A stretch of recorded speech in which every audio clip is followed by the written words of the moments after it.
सबसे पहले बताइए कि फॉर एग्जांपल अगर मैं नया बच्चा हूं, मुझे पता ही नहीं है सीए क्या होता है, चार्टर्ड अकाउंटेंट होता क्या है, इसका काम क्या होता है, इसको क्यों करना चाहिए, इसको करने से आगे क्या मौके मिलते हैं, अपॉर्चुनिटीज स्टूडेंट को क्या मिलती हैं, और कितना टाइम लगता है। आपने अपनी जर्नी शेयर की, माशाल्लाह काफी लंबी है, लेकिन एक जो प्रोसेस इसका होता है एक्चुअल, वो आपसे दरखास्त है, आप इसको जो है प्रोसेस बताएं। थैंक यू एहसान भाई। सबसे पहले मैं बताता चलूँ, CA it is a kind of a professional distance learning course, ठीक है। और बेसिकली अगर मैं इसके और बेसिक की बात करूँ कि सीए होता क्या है, बहुत ही नॉर्मल लेमन लैंग्वेज में, सीए का फुल फॉर्म है chartered accountant, okay. And specially this course is design for specific towards the accounting part, the auditing part, the finance part and the taxation part, the चार four main pillar, ठीक है। और एक some kind of law like business law, companies law, different kind of law. इसमें जो ये course है ये बहुत स्पेसिफिक है कि चार्टर्ड अकाउंटेंसी डिफाइन की जाती है from the beginning part of the accounting, like कोई भी कंपनी है, कोई इंडिविजुअल है, या कोई ट्रस्ट है, या कोई for example different kind of activity जो एनजीओस करते हैं।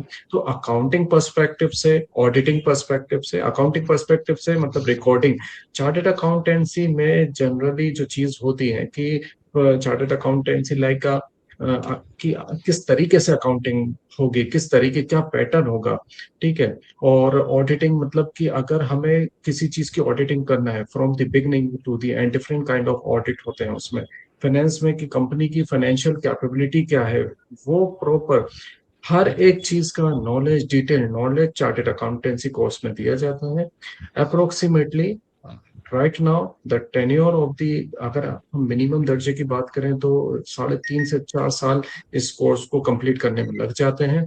और डेफिनेटली अपॉर्चुनिटी की अगर मैं बात करूं कि इस कोर्स को करने के बाद क्या अपॉर्चुनिटीज हमें मिल सकती हैं, तो अगर किसी को इंटरेस्ट है कि कंपनीज, जो बड़ी बड़ी कंपनी हम देखते हैं, रिलायंस है, टाटा है, इतने सालों से, 100 100 साल, 50 50 साल से उनकी फाइनेंशियल स्टेबिलिटी है, इतना बड़ा ऑपरेशन करते हैं, अराउंड 5 लाख 6 लाख लोग वहां काम करते हैं, कैसे मैनेज होता है, ठीक है। तो हर एक चीज का, माइन्यूट सी माइन्यूट चीज का, फाइनेंशियल ट्रांजेक्शन को रिकॉर्ड करने का और उसको गवर्नमेंट के पर्सपेक्टिव में शो करने का, ये काम जनरली जो होता है ये चार्टर्ड अकाउंटेंट या उससे एफिलेटेड जो भी लोग होते हैं वो लोग करते हैं।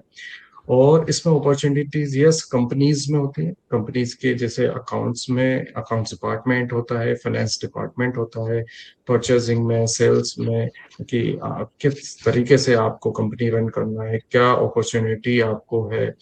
दूसरी चीज बैंकिंग इंडस्ट्री में आ जाती है, गवर्नमेंट डिपार्टमेंट में, specially right now government is open the door for the chartered accountant like professional, कि वहां पे government as an advisory role chartered accountants को या उससे रिलेटेड जैसे सीएस हो गए, सीएमए हो गए, उन लोगों को हायर करती है।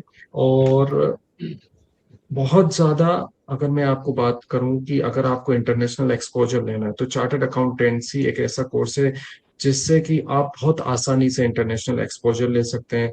स्पेशली अगर मैं बात करूं यूएई या मिडिल ईस्ट में अगर आपको जाना है, या for example like UK accountancy course, या फिर सीपीए ऑस्ट्रेलिया की अगर मैं बात करूं, तो government of India chartered accountancy board जो है, उनके कई सारे एमओयू हैं डिफरेंट ऑफ कंट्रीज से। तो चार्टर्ड अकाउंटेंसी की तरफ से आप जा सकते हैं। बहुत जैसे फॉर एग्जांपल अगर मैं आपको हल्का सा बताऊं, 10 एग्जामिनेशन पास करना है एससीसीए, या 14 एग्जामिनेशन अगर आपको पास करना है यूके एससीसीए कोर्स के लिए, तो चार्टर्ड अकाउंटेंट अगर आप हैं तो आपको 9 एग्जाम की एग्जामिशन मिल जाती है, आपको सिर्फ 4 एग्जाम देना है, या 13 एग्जाम जो है। तो ये एक तरीके से क्राइटेरिया है चार्टर्ड अकाउंटेंसी। जी, जज़ाकमुल्लाह खैरन व अहसनल जज़ा। बहुत बहुत शुक्रिया, आपने बहुत तफसील से बताया। दूसरा सवाल भाई आपसे ये है, चूंकि टाइम कम है इसलिए मैं एक्सप्लेन नहीं करूंगा, स्टूडेंट्स को माशाल्लाह आपने जिस अंदाज में बताया वो सबको समझ में आ गया है। सवाल ये है कि अगर कोई स्टूडेंट है, उसने अभी टेंथ टेंथ की है, अभी जस्ट उसका रिजल्ट आया टेंथ का, तो उसको सीए करना है, चार्टर्ड अकाउंट बनना है आपकी तरह, तो उसको क्या करना चाहिए, एक पूरा रोड मैप आप बताइए, कोचिंग, बुक्स, एवरीथिंग, क्या पढ़ना चाहिए, ऑनलाइन कोचिंग, यूट्यूब वीडियोस, किसी के कंसल्टेंसी में रहना है, कहीं रहकर पढ़ना चाहिए, स्पेसिफिक जो भी एक रोड मैप होना चाहिए, एक बेसिक, एक गांव से आने वाला बच्चा या छोटे शहर से आने वाले बच्चे के लिए एक रोड मैप आपसे दरखास्त करूंगा, वो आप पूरा समझाइए। जी, थैंक यू। सर भाई, सबसे पहले अगर मैं बात करूं कि अगर कोई स्टूडेंट जो आज मुझे देख रहा है जो कि क्लास 10th में है या 10th पास कर चुका है फॉर एग्जांपल, या 11th में है, और उसको अगर इंटरेस्ट है, फॉर एग्जांपल अगर उसको अकाउंटिंग या टैक्सेशन या लॉज में इंटरेस्ट है और वो चाहता है कि वो सीए करे, तो फॉर माय ओपिनियन या जो मेरी एडवाइस रहेगी उसके लिए कि फर्स्ट ऑफ ऑल वो 11th 12th बहुत अच्छे अंदाज से, जिसमें उनके अकाउंट, अगर वो कॉमर्स स्टूडेंट है, क्योंकि स्पेशली ये चार्टर्ड अकाउंटेंसी जो है ये कॉमर्स स्पेसिफिक फील्ड है, बट ये कोई रिजिड नहीं है कि सिर्फ कॉमर्स स्टूडेंट ही इस कोर्स को कर सकते हैं। It is open for all. अगर कोई बायो से रिलेटेड स्टूडेंट है या मैथ साइंस से रिलेटेड स्टूडेंट है या आर्ट्स से रिलेटेड स्टूडेंट है, वो भी सीए को कर सकते हैं। सबसे पहले इंपॉर्टेंट चीज ये है कि सीए को करने का बेस स्ट्रक्चर ये है कि आप सबसे पहले अच्छे नंबर से और अच्छे बेस से, जैसे अगर आप कॉमर्स स्टूडेंट हैं तो कोशिश करें आप कॉमर्स 11th 12th की जो कॉमर्स है उसमें अकाउंटिंग, इकोनॉमिक्स और बिजनेस, ये प्राइमरीली इंपॉर्टेंट है, ये बेस है कि सीए को स्टार्ट करने के लिए। और बेसिक 10th लेवल की मैथमेटिक्स अगर आपको आती है तो वेल एंड गुड, यहाँ से आपकी जर्नी शुरू होती है। और मैं ये कहूंगा कि सबसे पहले आप अपनी 12th करें, अच्छे एकेडमिक्स में परसेंटेज लेकर आइए, देन उसके बाद जो इसमें 3 लेवल होते हैं। सबसे पहला होता है CA foundation, CA intermediate, CA final. CA foundation आप अपेयर एक कर एक मिनट, एक मिनट, सॉरी फॉर इंटरप्शन, आपने जो 3 लेवल जो बताए हैं वो समझ में नहीं आए। Okay, would you please repeat again? Okay, okay, okay. Basically जो सीए कोर्स है ये डिजाइन किया गया है 3 पार्ट्स में, ठीक है। सबसे पहला जो सबसे बेसिक और सब स्टार्टिंग पॉइंट जो है जिसको आप क्लियर करने के बाद सीए कोर्स में एंट्री ले लेते हैं, वो है सीए फाउंडेशन। और इसके लिए आप रजिस्ट्रेशन 10th के बाद कर सकते हैं, बस एलिजिबिलिटी आपकी 12th के बाद बनेगी। तो 12th अगर आप पास कर चुके हैं देन आप सीपीटी के लिए अपियर हो जाइए। अब सवाल ये है कि हम जो सीए फाउंडेशन है, सॉरी, सीए फाउंडेशन कहाँ से करें, कैसे करें और कितना टाइम इसमें लग सकता है। तो मेरा स्टूडेंट को सजेशन ये रहेगा, आप जो भी आप जिस शहर में भी रहते हो, फॉर एग्जांपल अगर मैं बात करूं भोपाल की, after Covid it is possible कि आप वर्चुअली कनेक्ट कर सकते हैं। एन नंबर ऑफ कोचिंग है, मैं किसी स्पेसिफिक कोचिंग का नाम नहीं लूंगा यहाँ पर, थोड़ा सा किसी पर्पज से। तो एन नंबर ऑफ कोचिंग यहाँ पर है, आप वर्चुअली कनेक्ट कर सकते हैं। कंपैरेटिवली जो पहले की जो फीस स्ट्रक्चर होता था कोचिंग्स का, आज आफ्टर लॉकडाउन कोविड बहुत कंपैरेटिवली बहुत सस्ता हो गया है। ये एक वो स्टूडेंट के लिए भी है जो कि सोच रहा है कि मैं ये करूँ और मेरे को बहुत ज्यादा लाइक मेरे फाइनेंशियल स्टेबिलिटी नहीं है, तो एक वो यहाँ से शुरू कर सकते हैं। सेकंड इज दैट आपके शहर में लोकल लोकल लेवल पे अगर आपकी कोई अच्छी कोचिंग है आपकी वो, आवाज या तो मुझे नहीं आ रही है या शायद सबको नहीं आ रही है। जी साद भाई, आपकी आवाज़ थोड़ी सी एम ब्रेक कर रही है तो। एक second, am I audible right now? या ओके। अगर आप जैसे फॉर एग्जांपल भोपाल शहर में रहते हैं तो भोपाल शहर में आपको पता होगा कि एमपी नगर ये कोचिंग का हब है। यहाँ पे डेफिनेटली 2 3 बहुत बड़ी बड़ी रिनाउंड कोचिंग है जहाँ से मैंने भी पढ़ाई की है।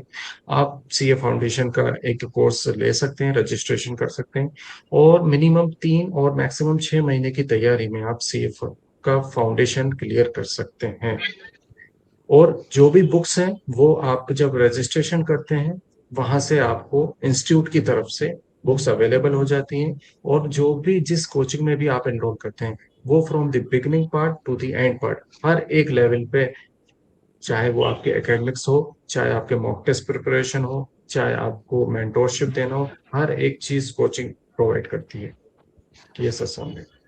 ठीक है, जज़ाकुमुल्लाह खैरन व अहसन जज़ा। एक बहुत इंपॉर्टेंट क्वेश्चन जो कॉमर्स के स्टूडेंट्स ने मुझसे पूछा, उन्होंने कहा कि आप सीए जो हैं उनको तो स्क्रीन पर ला रहे हैं, वो अपनी एक्सपर्टीज शेयर करेंगे, लेकिन लेकिन हर बच्चे की वो कैपेबिलिटी एबिलिटी नहीं होती कि वो वहां तक पहुंच सके।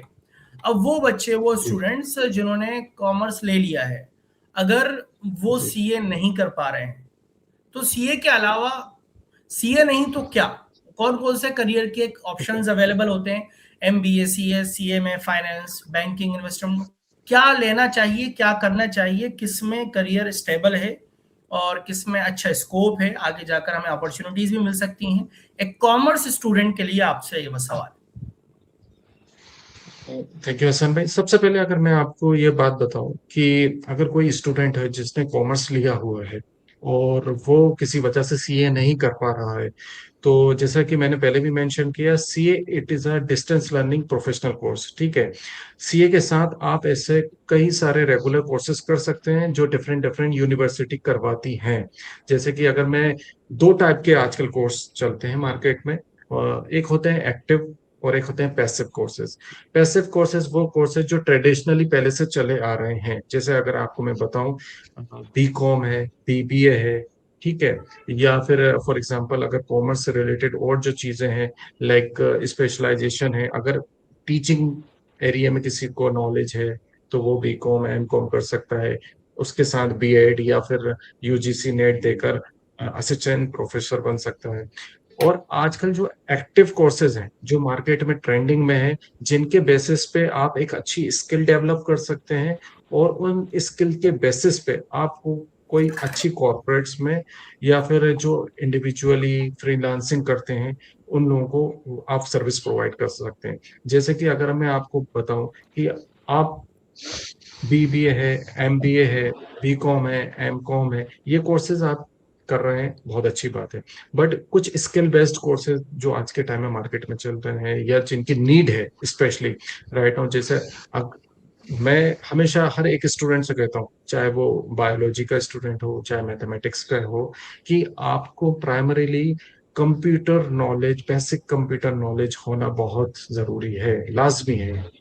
आप कोई भी स्टूडेंट है जो आज की डेट में 10th में है या 12th में है या ग्रेजुएशन कर रहा है, जो कॉमर्स का स्टूडेंट है जो ग्रेजुएशन कर रहा है, कुछ चीजें जो मैं बता रहा हूँ, जो it is not a 100% list but it is exhaustive list, कि उसको कंप्यूटर नॉलेज होना बहुत जरूरी है। दूसरी चीज, बेसिक एक्सेल, एडवांस एक्सेल, ये आप स्किल डेवलप करें, not a knowledge but skill develop करें, because right now there are an number of job opportunity जहां पे आपको Excel, advance Excel, power BI, data analytics, ये वो कोर्सेज हैं जो आप रेगुलर कॉमर्स के कोर्सेज के साथ कर सकते हैं। और इसमें जो भी लाइक कॉर्पोरेट है, जैसे फॉर एग्जांपल डिजिटल मार्केटिंग है, कंटेंट क्रिएशन है, या फॉर एग्जांपल आपको मैं बताऊं कि डेटा एनालिटिक्स से रिलेटेड या डेटा से रिलेटेड जितनी भी चीजें अगर कोई स्टूडेंट कर सकता है कॉमर्स वाला, डेफिनेटली उसको परस्यू करना चाहिए, क्योंकि दिस इज द टाइम। और इन फ्यूचर जो भी अपॉर्चुनिटीज आएंगी वो डेटा या उससे रिलेटेड अफिलेटेड जितने भी कोर्सेज हैं उनमें आएंगी। Yes sir. जी बहुत बहुत शुक्रिया, जज़ाकुमुल्लाह खैरन व अहसन जज़ा। साद भाई, आपके एक दो क्वेश्चन और थे जो बच्चों की तरफ से आए हैं, वो मैंने कोशिश की है कि आपसे जो सवाल किए हैं उसी में कर लूँ। बस आखिरी सवाल आपसे ये है कि बहुत सारे बच्चे ऐसे हैं जिनको कोई आइडिया नहीं है कि 10th में उन्हें क्या करना है। ये सवाल मैं सबसे पूछने वाला हूँ और सब लोग अपना जेन्युइन जवाब दें, आपसे दरख्वास्त करता हूँ। एक बच्चा है, और सबसे ज्यादा मेजोरिटी ऑफ द स्टूडेंट्स हमारे जो समाज में है वो यही है कि वो 10th में, 8th में, 9th में, 10th में, they have no idea what to choose and how to choose. उनको ये भी नहीं पता कि हमारी उनकी कैपेबिलिटी क्या है, एबिलिटी क्या है, क्या स्किल सेट है। तो उनको किससे मशवरा करना चाहिए या क्या करना चाहिए? जस्ट 30 सेकंड 40 सेकंड में आपसे जवाब चाहूंगा इसका। थैंक यू हसन भाई फॉर, आपने कहा है कि कोई ऐसा स्टूडेंट है, तो मेरा सबसे बेसिक और सबसे इम्पोर्टेंट उसको आंसर यही रहेगा कि वो जिस भी जगह है, सबसे पहले अपने सराउंडिंग में उसको एनालिसिस और एक्सेस करना चाहिए कि कौन ऐसा उनसे सीनियर है या उनके बड़े हैं जो बहुत अच्छे मकाम पे हैं आज की डेट में, उनसे सबसे पहले मशवरा करना चाहिए। अपन जिस भी स्कूल से वो पास आउट हुए हैं, वहाँ के उस स्कूल के जो भी डेजिग्नेटेड प्रिंसिपल हैं, उनसे बात करनी चाहिए कि मैं ऐसा क्या करूं। और जिस भी पर्टिकुलर शहर में है, वहां पे जो भी स्कॉलर्स हैं जिनका लाइक मतलब सोशली वर्क करते हैं, जो लोगों को मोटिवेट करते हैं कि इन स्पेसिफिकली इन एजुकेशन फील्ड, तो उनसे एक बार रब्ता करनी चाहिए। क्योंकि मैं आपको बताऊं, यूट्यूब पे हजारों वीडियो हैं, but depends on the situation. Because ultimately अगर आप अपनी सिचुएशन को एनालिसिस नहीं करेंगे, आप सिर्फ एक किसी के कहने पे अगर आप आ जाएंगे, तो I think not a good idea. So मेरी राय में यह है कि आप अपने बड़ों से मशवरा करें और अपनी एक कैपेबिलिटी, अपने इंटरेस्ट को भी देखें। फॉर एग्जांपल, कोई है जिसको थ्योरी पसंद है, जिसको रीडिंग पसंद है, तो वो चीज कर सकता है वो। और लास्ट में मैं यही कहूंगा, for my advice for the 10th 11th 12th and specially graduation में जो लोग हैं या अपने ग्रेड्स में कंप्लीट कर चुके हैं, कि अगर हसन भाई की इजाजत हो तो मैं कुछ चीजें स्किल सेट मतलब नोट डाउन करवा सकता हूँ, कि जो आगे चल के या इस टाइम बहुत ज्यादा इंपॉर्टेंट होने वाली है, अगर हसन भाई की इजाजत हो तो। बिल्कुल सबसे जरूर। पहले मैं आपको, बिल्कुल, थैंक यू। सबसे पहले मैं आपको बताऊं, आप किसी भी स्ट्रीम से हैं, what ever the your stream, आप चाहे सीए हो, चाहे डॉक्टर हो, चाहे इंजीनियर हो, वॉट एवर, सबसे पहले आप अपनी कम्युनिकेशन स्किल को स्ट्रेंथ करें। ठीक है, प्राइमरीली इंपॉर्टेंट है कम्युनिकेशन स्किल। आपको मिनिमम 2 लैंग्वेज आनी चाहिए, जिसमें से एक इंग्लिश मस्ट है। सेकेंड वन इज दैट आपकी रीडिंग एबिलिटीज, आपको रीडिंग करनी आनी चाहिए, चाहे वो आपकी एक जो लोकल लैंग्वेज है वो, प्लस आपकी एक इंग्लिश, ताकि आप फॉर एग्जांपल जब आप बड़े हायर लेवल पे, जैसे फॉर एग्जांपल यूपीएससी हो गया, या फिर गवर्नमेंट जो ग्रेड ए के जो कोर्सेज हैं या एग्जामिनेशन है, वहां पे आपकी रीडिंग एबिलिटीज देखी जाती हैं। Third one is that chat GPT को आप लाजमी तौर पे अपनी जिंदगी का मकसद बना लें। चैट जीपीटी से आप जितनी चीजें सीख सकते हैं, जितने आंसर ले सकते हैं, नॉट 100% आप उस पर बिलीव करें, बट यस एक एडवाइस ले सकते हैं। चौथी चीज, आप excel, advance Excel, power BI, word, Microsoft word, ये आप लाजमी सीखें। गूगल स्वीट, माइक्रोसॉफ्ट स्वीट, ये आप लाजमी सीखें। और कोशिश जितनी हो सके सोशल मीडिया का इस्तेमाल सिर्फ और सिर्फ आउटपुट जिस चीज से आए उसमें करें। आप फालतू अपना टाइम वेस्ट नहीं करें, क्योंकि जो लोग सोशल मीडिया बहुत ज्यादा यूज कर लेते हैं अपने स्टूडेंट जमाने में, वो कहीं ना कहीं बाद में जाके रिग्रेट करते हैं। तो मेरी एडवाइस ये रहेगी। और बाकी thank you, this is all from my side, और hope you all satisfied with this.